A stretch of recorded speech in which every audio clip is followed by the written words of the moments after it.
Welcome to Creepypasta. Please like, share and subscribe. This will help us make more content for you. Thank you. The time I ended up in a town that doesn't exist. Back in the summer of 2011, I was 19 and had relocated my living situation for a few weeks while I was in between apartments. Long story on its own. Due to my relocation, I was pretty far from my work and I'd have to drive about an hour south on the Highway 45. At the time I worked in Spring, Texas, and could get away with a lot of stuff because we were too short-staffed and I was one of the more experienced on our night crew. On my first shift having to drive to work from this new area, I ended up getting a bit turned around and lost. I was driving on what I thought had been the highway, but after a bend it suddenly transitioned into a single-lane road and then further down transitioned to just a dirt road.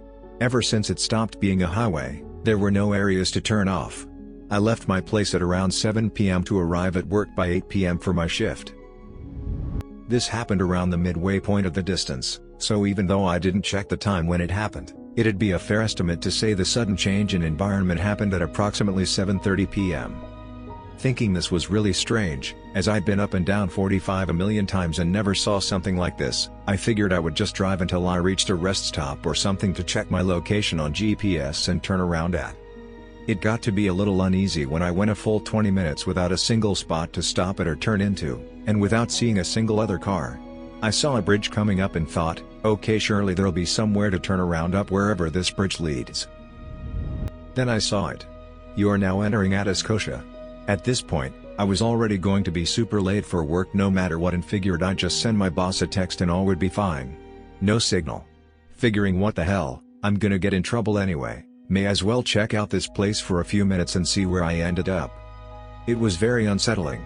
The town looked like it had to have been abandoned for decades. Buildings all around looking to be falling apart and in terrible disrepair. Not a single building had a light on and there were no cars or people anywhere in sight. The roads were a mix of some dirt roads and some normal roads in varying states of disrepair. Hell, I didn't even see animals anywhere as I drove through. I could tell as I drove that this town was essentially an island. Every direction seemed to have a beach and a bridge that connected it to land, at least from what I was able to see as I drove around a higher elevated area. After about a half hour driving around, unable to find any signs of life, I managed to find my way back to the bridge I came in on, and got the hell out of there. When I got to work about 2 hours late, my boss called me back into his office to have a chat. I'd been working there since I was 16 and have never been so much as a single minute late, so he was willing to hear me out. I told him the honest truth of what happened, and he seemed increasingly concerned as my story went on.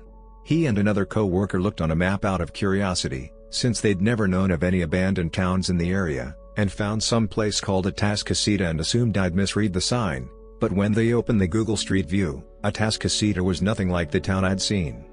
The only thing they had in common was a sort of similar name and one bridge that connected it from across a lake, but the town I was in was surrounded by water and had bridges connecting it on each end.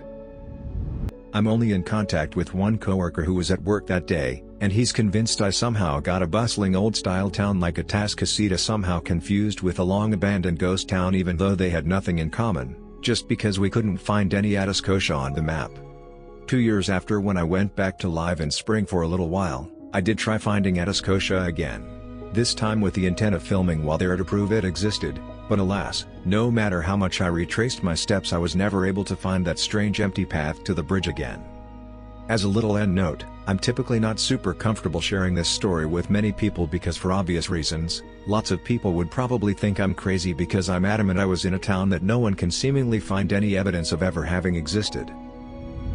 From the few people who I have told over the years, I've gotten answers like slipping somewhere in time, that I entered some kind of spirit world or something, that I slipped into an alternate reality, and the most common was that I fell asleep on the highway, though, while that last one certainly sounds the most grounded on the surface, for those who have driven on 45, I'd have 100% died if I had fallen asleep at the wheel in the late evening, early night on that highway. Accidents are common there even among totally alert drivers. I'm not sure what to make of it all. As unsettling as the event itself was, the retracing my steps later and not being able to find any trace of it was even more so. Honestly, if I ever ended up back there somehow someday, I'd film the whole thing. Cross-species crossover to a parallel world. I have never heard of anyone having a similar experience to this, and I am glad this is anonymous, as I am a science and reason kind of person. Not to say I haven't shared this before with good friends, but as I said, I've never heard of anyone else having this kind of experience, so I am really interested to hear about anyone who may have had something similar happen to them. About 30 years ago I was a young college student heading back to college after break, in an overnight bus. I was about 19, didn't drink or do drugs, had no history of mental illness, and was reading a book, when seamlessly, I wasn't in the bus anymore.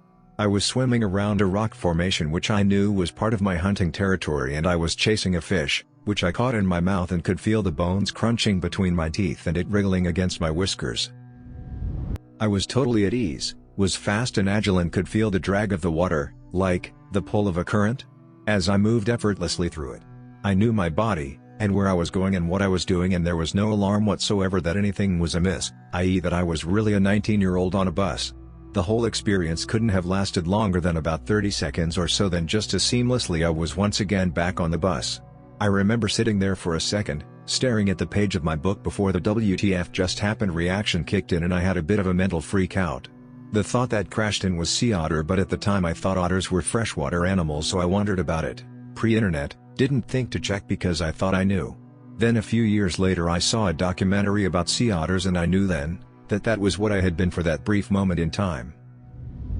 I know it's impossible, but it happened to me, and surely I can't be the only one. Has anyone ever heard of something like this, or had it happen to you? Yes. Many years ago I was sitting in a small boat, fishing, in a quiet cove at a lake. It was breezy and small waves were lapping the shore, making the water near the shore dirty with mud. Suddenly I was underwater, slowly swimming through the cloudy water by the shore. I was a fish looking for something to eat. I could feel the water and its temperature all over me and on my face as I slowly swam along hunting. Then I was back sitting in the boat fishing again. The whole vivid experience probably didn't even last 5 seconds. My sense was that my consciousness had projected and briefly inhabited a base. At the time I remembered a book I had read, The Other by Thomas Tryon, 1971. In that book a boy is taught by his grandmother to imagine being an animal. The boy experiences what it is like to be the animal he imagines. I felt like my experience was exactly like what the boy in the book did on purpose. It also sounds like what you did on the bus. Time skip back in high school. This happened about 10 years ago when I was a senior in high school, but I occasionally think about it sometimes. So I was that person who was always early to every class. I didn't even talk to people in the hallways and kept everything on me, so I never had to stop at my locker. We had an 8-minute period to get to our next class. Going from my one class to the next for this story was only 3 rooms down. So it took like 15 seconds to get there. Everybody was standing in the hall and it was crowded and loud as usual. I open up the door to walk into my class and notice everybody is already there and my teacher is just staring at me. Then she asks if I have my excuse. I was very confused and asked why I needed one, only for her to point out that the period was halfway over. I looked at the door for a second and saw that the hall was completely empty and that the clock did indicate that I was 20 minutes late. I apologized for not having one and just sat down and went through everything in my head for the rest of the day. I have no idea what happened or how I seemingly jumped forward in time in an instant. I didn't get in trouble for it, probably for my good reputation and always being early otherwise. But I still ended up crying about it. I don't think I'll ever be able to come up with a reasonable explanation for that incident. Comments.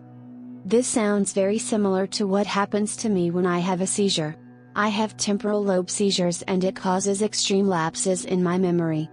The last time it happened, I knew it was coming because it's usually preceded with a migraine, anxiety, difficulty speaking, weird emotions, etc. It's just an odd aura that feels like I'm not really there but also having a super bad migraine. So I told my boss I needed to leave right now so I could get home before it happened and I wouldn't have to drive. Well, I remember getting in my car and pulling out of the parking lot, then all of a sudden I was parked at home. Don't remember anything from the 20-minute drive, putting in the gate code, nothing. It was as if I teleported there. And I was terrified, anxious, and felt very out of sorts. And crying hysterically, of course, because having one always makes me cry for some reason. If it's happened to you since, or you have regular really bad migraines that are difficult to treat, you should definitely bring it up to your doctor. Do you have a creepy story? Please share it with us in the comments and we will post it on the channel. Please subscribe. Thank you.